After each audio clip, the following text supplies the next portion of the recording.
그리스도의 사역에 대해서 우리가 나누었다면, 이제는 그리스도의 사역과 그 구속함이 어떻게 하여 우리에게 적용되는지에 대해서 우리가 나누고자 합니다. 소요리 문답 제29문입니다. 읽어보겠습니다. 우리는 어떻게 그리스도께서 값주고 사신 구속에 참여하는 자들이 됩니까? 성령께서 그 구속을 우리에게 유효하게 적용하심으로써 우리는 그리스도께서 값주고 사신 구속에 참여하는 자들이 됩니다. 라고 이야기합니다. 구속이라는 단어는 그 원어 자체가 값주고 사는 것을 의미합니다. 그래서 우리를 값주고 사신 그리스도를 구속주다라고 그렇게 고백합니다. 예수께서 말씀하시기를 인자가 온 것은 자기 목숨을 많은 사람의 대속물로 주려 함이라 라고 합니다. 종살이를 하고 있거나 포로가 된 사람을 구속하기 위해서는 지불하는 돈이 필요한데 이것을 속전이다 라고 하죠. 성경은 많은 부분에서 타락한 인간의 상태가 죄책과 종살이의 상태다라고 가르칩니다. 그리스도께서는 자기 백성을 위한 속전으로 자신의 목숨을 내어주심으로 그들을 종살이에서 구속하셨습니다. 이에 대해 바울은 너희는 값으로 산 것이 되었으니 라고 또 말하죠. 또 베드로는 우리가 대속함을 받은 것은 은이나 금이나 없어질 것으로 된 것이 아니요 오직 흠없고 점없는 어린 양 같은 그리스도의 보배로운 피로 된 것이니라 라고 그렇게 고백합니다. 그렇다면 이처럼 우리를 위해 베푸신 그리스도의 구속이 어떻게 우리에게 적용될 수 있을까요? 소율의 문답은 성령께서 그 구속을 우리에게 유효하게 적용하심이다 라고 고백합니다. 우리는 흔히 그리스도께서 그 구속의 사역을 이루셨고 그 그리스도를 믿음으로 구원을 받는다라고 하죠. 이 말 자체는 지극히 정상적인 말이지만 그 믿는다 안에 우리가 믿고 우리가 받아들이고 중심이 행위 중심적이거나 우리가 무엇인가 함께하는 하나님과 우리와 함께해야 구속이 이루어지는 그런 식으로 생각합니다. 그러나 소율의 문답은 그에 대해서 분명히 이야기하죠. 소율의 문답은 성령이 적용하게 하심으로써 라고 이야기합니다. 우리의 구속 사역은 크게 세 가지 사역으로 완치되고 성취됩니다. 첫째는 하나님 안에서 우리와 관련된 내적 사역. 쉽게 말하면 하나님께서 나를 구원하시겠다라는 하나님의 작정, 그 계획을 시작으로 두 번째는 그리스도 안에서 우리를 위해 행해진 외적 사역이죠. 우리가 이제껏 배운 그리스도의 사역과 낮아짐과 높아짐, 이런 그리스도의 일련의 모습을 통해 이 모든 모습이 우리를 구원하시기 위한 하나님의 사역에 해당됩니다. 그리고 마지막 세 번째가 우리 안에서 우리에게 적용되어지는 사역.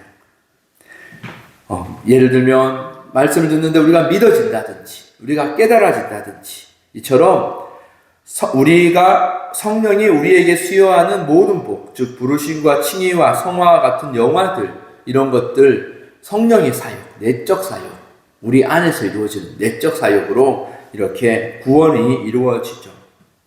오늘 우리가 읽은 디도서의 말씀처럼 우리의 구원은 우리의 행위에 있지 않습니다. 우리가 기독교를 택하고 내가 교회를 택했고 내가 용기를 내어 교회에 왔고 내가 이 말씀을 믿으려고 힘썼고 애썼고 그런 것에서 나온 것이 아닙니다. 우리가 남들보다 더 착하고 선하게 살려고 힘썼기에 그래도 그것이 구원에 조금이라도 영향을 미쳤겠지 하는 그 공로로 우리는 구원이 주어진 바가 아닙니다. 우리의 어떤 행위도 어떤 것도 우리의 구원에 대해 조금도 영향을 미치지 못합니다. 우리의 구원은 하나님이 전적으로 작정하셨고 그리고 그리스도를 통하여 하나님이 그 모든 대가를 치르셨고 또한 거기에 머무르심이 아니라 성령을 통하여 하나님이 받은 우리가 하나님을 믿어지고 하나님에 대해 깨달아지고 말씀이 들려지는 우리의 마음에 성령께서 우리의 양심을 통하여 우리에게 하나님 앞에 옳은 바를 요구하시고 옳은 길로 인도해 주시는 그 성령이 우리 안에서 유효하게 하심을 통하여 우리는 구원, 믿음이 생겨난다라는 겁니다. 그렇게 구원에 대해서는 전적으로 하나님의 은혜를 고백하는 게 우리 개혁교회, 개신교회의 특징이기도 합니다. 이처럼 하나님의 전적인 은혜와 능력으로 구원하신 분이 그러면 우리를 그냥 내버려 두실까요? 너는 내가 구원했으니까 이제 알아서 살아라고 내버려 두실까? 그렇지 않습니다. 그냥 내버려 두신다면 우리는 하나님께 받은 구원을 금방 빼앗겨 버릴 겁니다. 그렇게 하나님께서는 여전히 우리를 버려두시지 않고 성령께서 고아와 같이 우리를 두시지 않기 위하여 보내신 그 성령이 언제나 우리와 함께 하심으로 우리의 구원을 지키시고 우리의 길을 인도하여 주십니다. 그렇기에 우리는 항상 성경은 말하기에 우리가 모든 것을 성령님을 의지하며 성령님을 따라 그렇게 살라라고 하죠.